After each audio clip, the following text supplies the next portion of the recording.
I'm calling this message number 12B, and it's the second part of my message on chapter 12 of my book, The Beginning of Birth Pains. And I want to talk about the sequence of events surrounding Antichrist revealing. This message is rather complex, and some may find it a little tedious, but it is an effort to better understand what the Apostle Paul wrote about the Antichrist revealing. My next point is that the distinction between the Antichrist revealing and his claim to be God. I believe there's a distinction here. It was noted previously that we must be careful not to dogmatically derive too much detail from prophetic scripture like 2 Thessalonians chapter 2. I said that in my first message of this series. What seems clear is that Paul believed the Antichrist being revealed would be among the very first certain signs the end times have begun. That seems clear. Other details are more difficult to discern, but some suggestions can be made in this message. For example, it seems there are three separate events being described in 2 Thessalonians chapter 2, verses 3 through 4. And as we read that text, Paul wrote in the NIV, "Don't let anyone deceive you in any way, for that day will not come until 1, the rebellion occurs, and 2, the man of lawlessness is initially revealed, the man doomed to destruction, and 3, he will later oppose and will exalt himself over everything that is called God or is worshipped, so that he sets himself up in God's temple, proclaiming himself to be God." So first, the clearest distinction may be between when the man of lawlessness is initially revealed and when he will eventually oppose and will exalt himself over everything that is called God or is worshipped, so that he sets himself up in God's temple, proclaiming himself to be God. It is suggested Antichrist's initial revealing will occur sometime before Antichrist's claim to be God. First, we note that Paul's purpose in this passage is to teach what the Thessalonians should be looking for to know with certainty the end times have begun. Accordingly, Antichrist's claim to be God would not be such an event. It occurs at least 3.5 years after the beginning of the end times and the implementation of Antichrist's religious covenant, as read in Daniel chapter 9, verse 27. This is one reason to suggest that Antichrist's revealing occurs a considerable time before Antichrist's claim to be God. Second, when the Antichrist is initially revealed as the first and foremost false Christ, it seems he will be claiming to be Jesus Christ. In addition, all false religions will probably be accepted at that time. This will be explained more in the next message. When the Antichrist is initially revealed, he will be attempting to persuade the world that he is a peaceful, humble, and benevolent spiritual leader. But eventually, sometime later, the Antichrist will oppose and will exalt himself over everything that is called God, and even claim to be God. After Antichrist claimed to be God, he will become the intolerant political ruler and the wrathful Antichrist.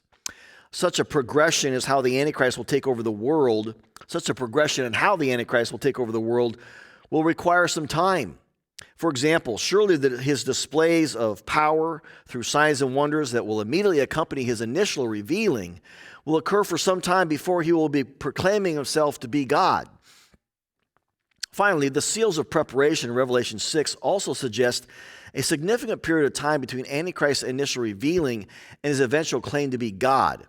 As argued in the previous message, the first seal seems to clearly portray Antichrist revealing to the world. But it is not until the fifth seal that the greatest persecution is portrayed in Revelation chapter 6, verses 9 through 11. Elsewhere, Scripture indicates the greatest persecution is immediately preceded by the Antichrist claim to be God. It's the Antichrist claim to be God that triggers the greatest persecution. Therefore, it seems Antichrist's claim to be God occurs a significant time after the Antichrist's initial revealing.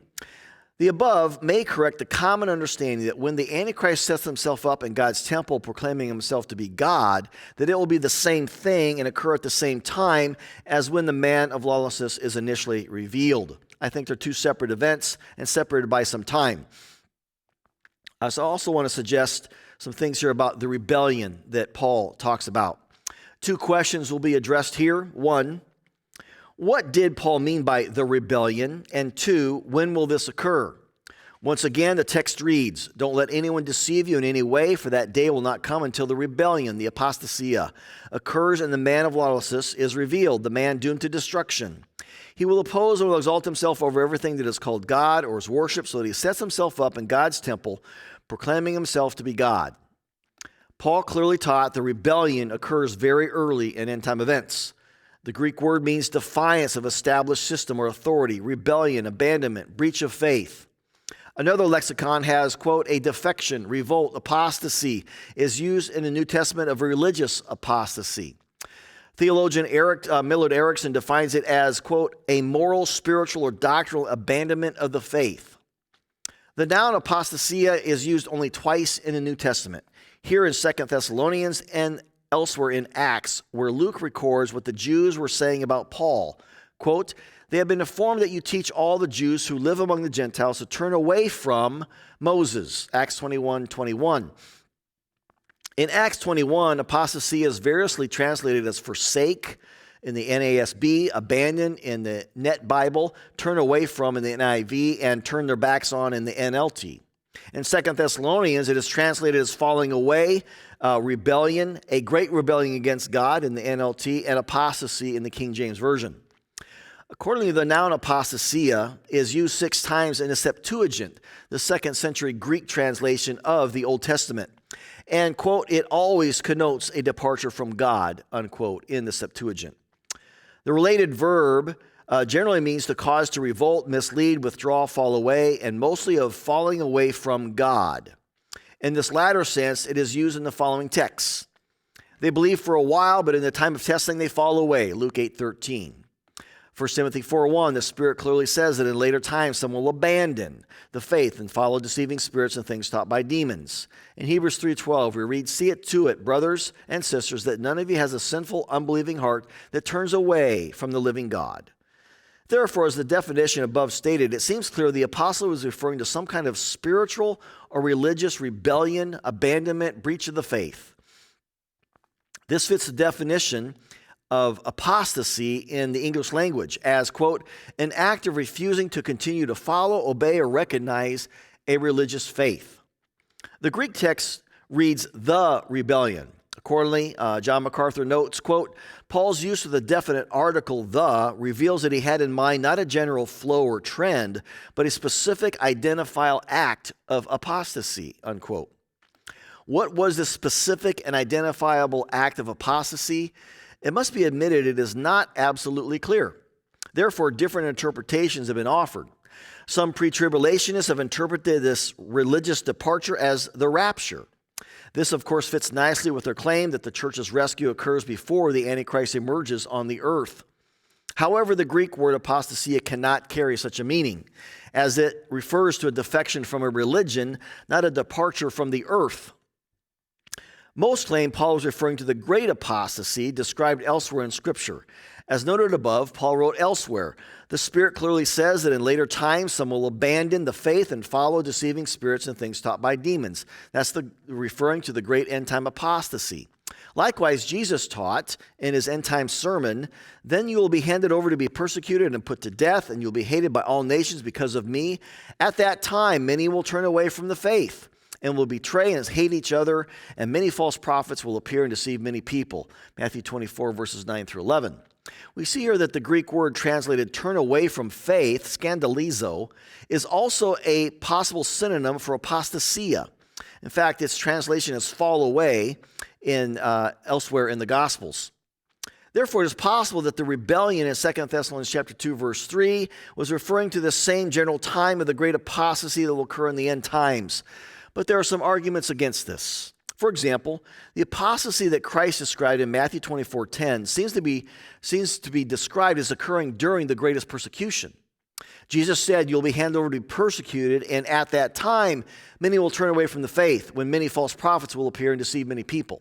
Again, the greatest persecution in this time when many will turn away from the faith will not occur until after Antichrist claimed to be God and a considerable time into the end times, is what Jesus indicated.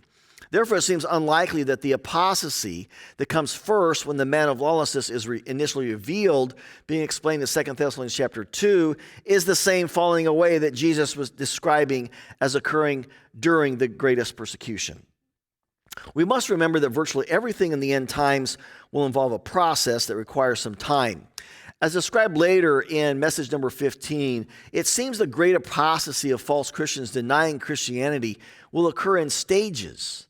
Initially, the Antichrist will allow false Christians to claim they are Christians, even as they worship him. But eventually, they will completely denounce Christianity, receive the mark of the beast, and believe the Antichrist is the one true God and religion. Therefore, it is suggested that the rebellion that comes first, when the man of lawlessness is initially revealed, will be an event that begins the greatest apostasy of false Christians denying Christianity. If so, what will that event be? First, note again the probable close relationship between the rebellion and the man of lawlessness being revealed. In fact, it seems likely that the Antichrist revealing will cause the religious and spiritual rebellion that Paul predicted. This can be obscured by the fact that Paul lists the rebellion before the man of lawlessness being revealed.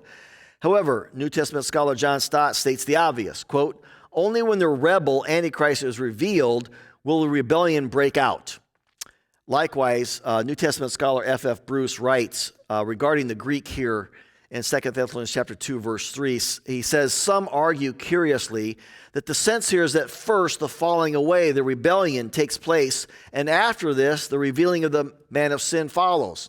But proton, translated as first, in reference to the coming of the falling away, means that it comes before the day of the Lord. The coming of the rebellion and the revealing of the man of lawlessness are coincident or occur at the same time," unquote. Likewise, Charles Wanamaker notes after commenting on the Greek grammar in verse 3, quote, "Paul probably taught that the apostasy was to come about through the activity of the person of rebellion," unquote. Therefore, it seems the rebellion will actually be the result of the Antichrist revealing. More specifically, this spiritual rebellion and falling away from God will result from the powerful delusion that Paul said would accompany Antichrist revealing. As noted above, that powerful delusion will result in the world's unbelievers worshiping the Antichrist. Accordingly, it has been argued that this is referring to Antichrist's resurrection. But there will be another result of the supernatural deception that these scriptures are describing and that fit the biblical idea of the rebellion and a falling away from God. It too is clearly a result of Antichrist's initial revealing and probably his resurrection. This will be Antichrist's religious covenant. The only clear reference to this important end-time event is in Daniel chapter 9, verse 27. A suggested translation of that text follows: "The ruler Antichrist will arise to successfully persuade many people to make a religious covenant with him for a period of 7 years. In the middle of the 7 years, or 3.5 years later, he will stop the sacrifices and offerings at the Jewish temple.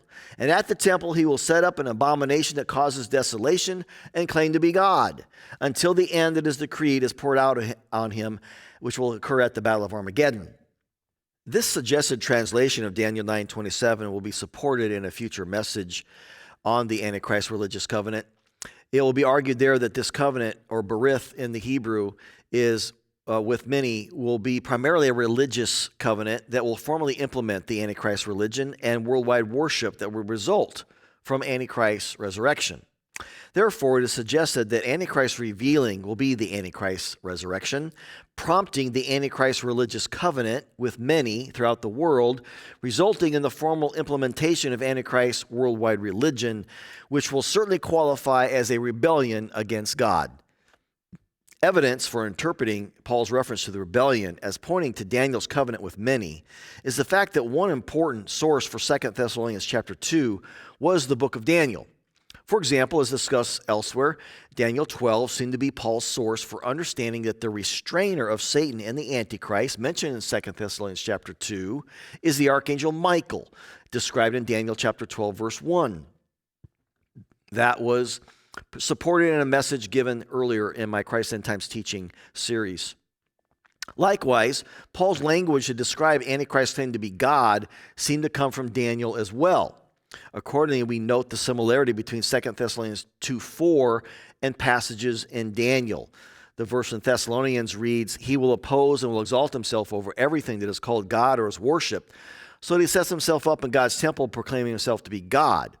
We read it likewise in Daniel chapter 11. "He will exalt and magnify himself above every god and will say unheard of things against the God of gods."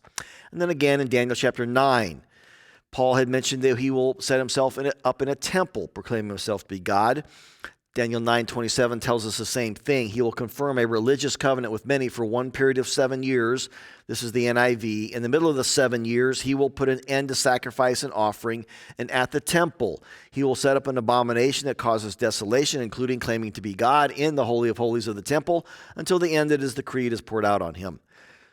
Accordingly, when the apostle writes of the rebellion, it would seem he was referring to a particular spiritual apostasy that was a well-known prophetic event that he had taught them about from the prophet Daniel.